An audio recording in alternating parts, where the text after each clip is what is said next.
Hey guys, this is iOS Soldier, and today we're going to be doing a speed test between the iPad Air 2, the iPad Mini 4, and the iPod Touch 6th generation. So as we can see, on the left side we have the iPad Air 2, in the middle we have the iPad Mini 4, and on the right we have the iPod Touch 6th generation. So now, let's get into the speed test to see how the speed of these devices compare to each other by performing various tests.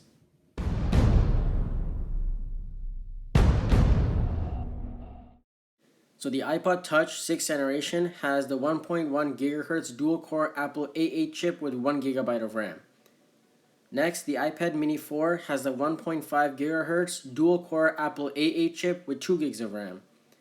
And lastly, the iPad Air 2 has the 1.5 GHz tri-core Apple A8 chip with 2 GB of RAM. So here are the devices side by side. So let's shut them down and then start them up for a boot up test.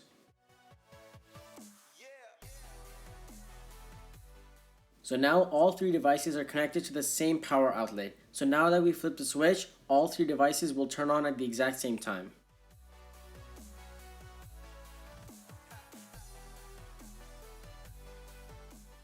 So the iPad Mini 4 finished in first. Next we have the iPad Air 2, and lastly we have the iPod Touch 6th generation. So the first test we'll be doing is Geekbench 3.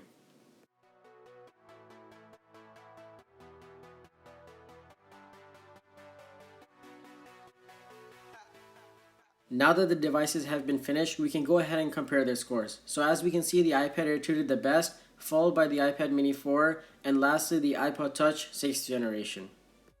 So now that the multitasking is cleared, we can go ahead and do some other benchmarks. So the first one we'll be doing is called Icestorm, and it's by 3D Mark.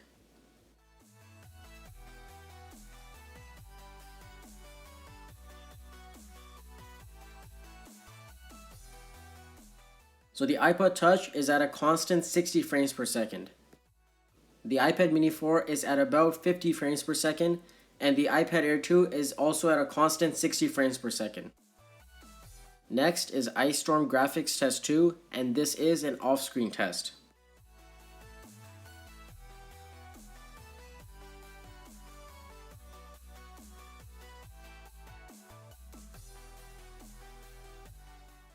So as we can see, the iPad Air 2 scored 22,444, the iPad Mini 4 scored 19,499, and the iPod Touch 6th generation scored 16,197.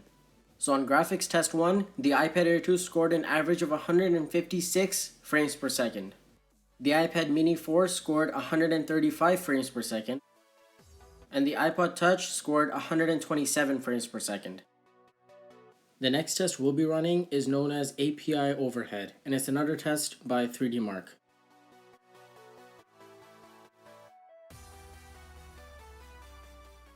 And just looking at the scores, the iPad Air 2 scored 922,856, the iPad Mini scored 791,019, and the iPod Touch scored 831,566. The last benchmarking tool that we'll be using is known as Slingshot, and this is one of the most heaviest benchmarking apps around.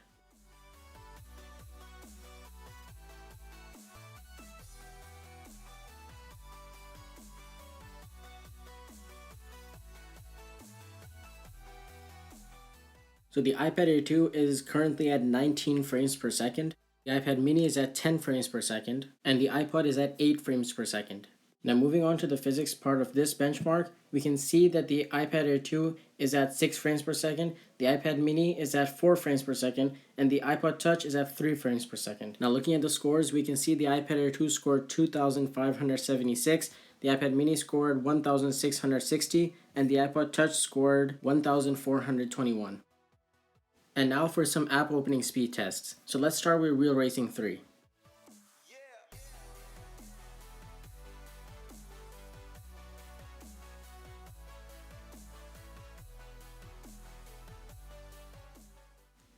The iPad Air 2 finished first, shortly followed by the iPad Mini 4, and the iPod Touch is last.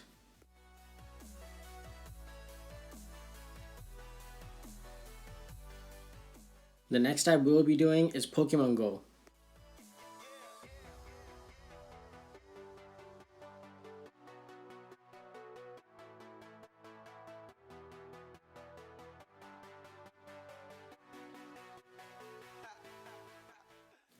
And once again, the iPad Air 2 finished first, followed by the iPad mini, and again, the iPod Touch is last.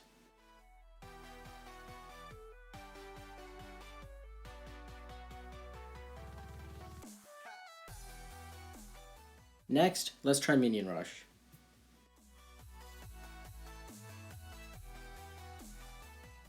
So the iPad Air 2 finishes first, followed by the iPad mini 4, and the iPod Touch takes quite a long time to finish.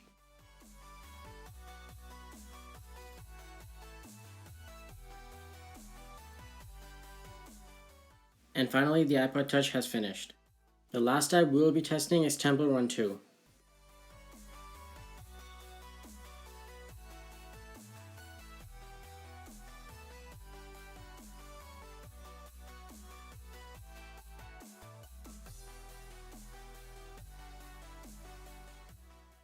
The iPad Air 2 finishes first once again, and the iPad mini follows right behind it.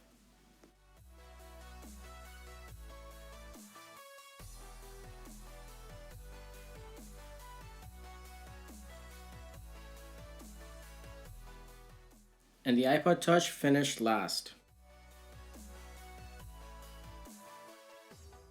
So as we've seen throughout these tests, these three devices are very powerful, but the iPad Air 2 finishes on top, followed by the iPad mini, and then the iPod Touch 6th generation. If you liked our video, like, comment, and subscribe for more content, and check out our previous videos. And once again, thanks for watching.